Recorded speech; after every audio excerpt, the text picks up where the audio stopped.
Talk a little bit about shared dreams.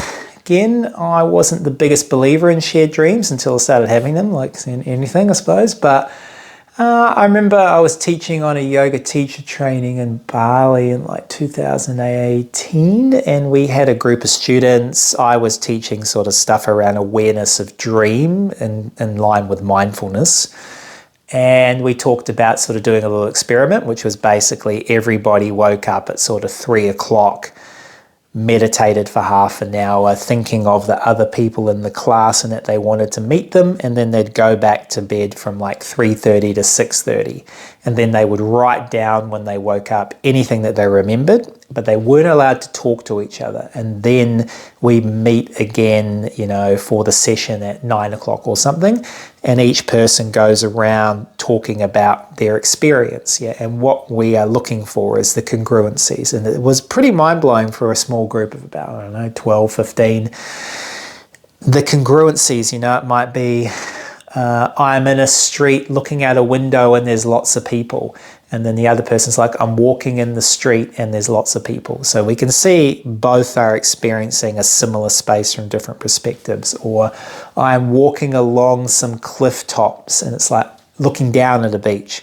I'm looking up at some cliff tops with a walkway and I am on a beach, you know. So again, there's a congruency in perspectives, but even it might be like, you know, I meet someone and I am lucid and I try to tell them that they're in a dream. And then the other person says, I'm in a dream, and Danny says to me that we're dreaming, but I don't believe him. So that's like a very clear interaction there. I remember I became lucid and there was this person kind of no face in front of me, and I picked them up and threw them in the air and looked up and they were sort of just like right up in the sky, just floating. And I kind of laughed and thought, you know, they'll work it out. And then I went off and did something else. And then one of the people in the class was like, this force throws me up into the sky and I'm really, really high up and I don't know how I got there. You know, so we got a clear kind of connection there. So they do happen.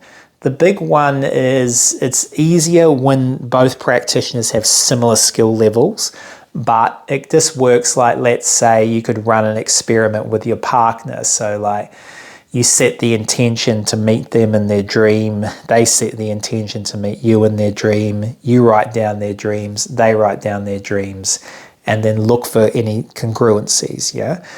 The trick is repeatability, like doing it regularly. It may not happen straight away. So sometimes when we set an intention to do something in our lucid dreams, we actually find that it doesn't happen like that. It may take multiple times for that to build, and then there's that experience. But the shared thing is an interesting space.